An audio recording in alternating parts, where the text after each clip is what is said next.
Hello, I'm here. Today I want to tell you about a boy who survived under the rubble for 4 hours. He wasn't even supposed to be at home at this time. But when the first shell fell on his street, he decided to run home. He was only 10 years old, and the second shell hit his house, he got trapped under the rubble. But the most amazing thing was that he managed to write a letter before being buried alive. And the next day, this message spread across the entire internet and touched the hearts of millions of people. The boy's name was Adam. He lived in the Syrian city of Aleppo with his parents and 2 younger sisters. His father worked as a carpenter, and every weekend he took Adam to his workshop so that the boy could learn the trade. Adam liked it, but he didn't want to be a carpenter in the future. He wanted to become a doctor. He was a very kind boy. Every morning on his way to school, he would greet all of the shopkeepers by name and ask how they were doing. Everyone knew Adam, and everyone liked him. When the war began, Adam's life changed drastically. Streets filled with military vehicles and checkpoints. Terrifying sounds of shelling everywhere around them, as well as hunger and thirst. It was then that Adam realized that the war had stolen his childhood. While walking home one day, he saw a dead body lying on the ground, wrapped in plastic.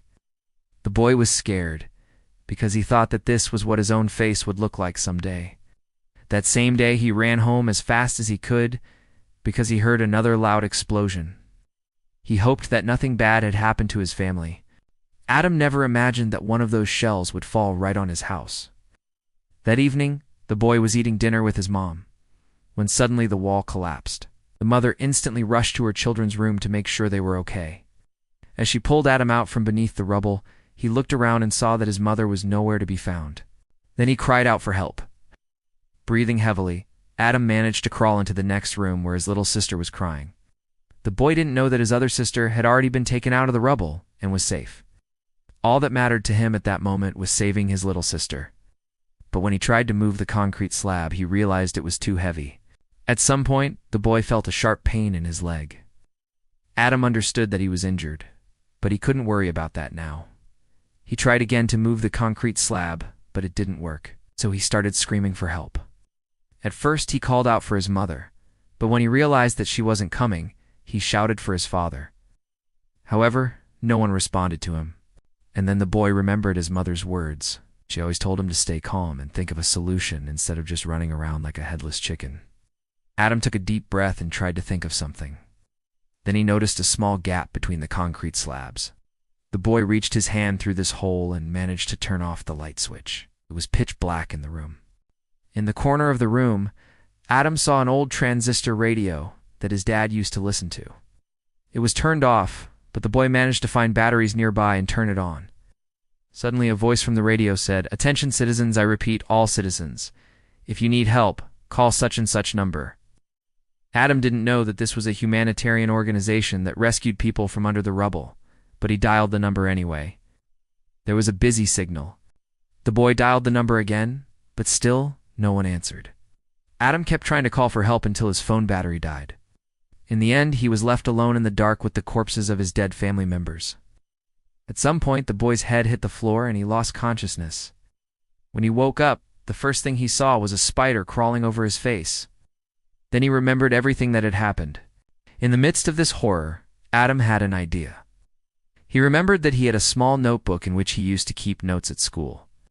The boy crawled to the desk, grabbed the notebook and pencil and began to write.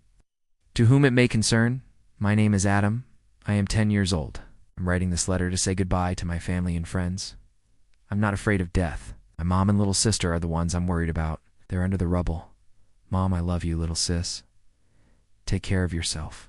God bless you." Then Adam wrote down the address of his house, so that whoever finds this letter knows where to look. The boy was so exhausted that he dozed off in the middle of the sentence. When he woke up, Adam continued writing. "Today is the 4th day since the incident happened.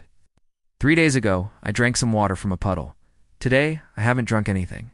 I'm so thirsty. Oh God, I want to drink water so much. I don't know what will happen to me. Maybe someone will hear me and pull me out from under the rubble. I hope that person will also give water to my mom and sister. They must be thirsty too." It seemed to Adam that these were his last words, so he wrote them very carefully. The boy dipped his finger in some water that had leaked under the door and made a cross on the last page of the notebook. Adam crawled back to the corner and closed his eyes, waiting for death. But it never came. 4 hours later, a rescuer reached the boy. He was pulled out from beneath the debris alive. It seemed like a miracle. As soon as Adam was taken out into the open air, he was immediately given water and covered in warm blankets. The rescuers asked the boy a few questions, then gave him some medicine and drove him to the hospital. Doctors diagnosed Adam with a broken leg and some cuts and bruises, but the main thing was that he was alive. And when they learned that the boy had written a letter, they shared it on social media. Millions of people liked the post and commented, "Dear Adam, we're glad you're alive. We read your letter. You're a brave boy." 2 weeks later, Adam was discharged from the hospital. And during this time, he underwent surgery and received treatment. The boy was given an opportunity to start a new life. And although Adam survived, his life still wasn't the same as before the war. The boy often woke up in the middle of the night from nightmares about that day. Also, Adam missed his school friends and the normal life that he used to live. And yet, despite all the hardships, the boy remained hopeful about the future. Yes. He said he wanted to become a doctor because he knew what it was like to feel fear and pain. And most importantly, Adam said he was grateful to be alive. Now this story raises the question, how many Adhams are there whose voices we never heard? I believe that every child deserves to grow up happy and live in a peaceful world. Therefore, I hope that this story will remind us of the importance of appreciating every moment of our lives and cherishing peace. Thank you for watching this video. Subscribe and put likes. See you soon. Bye.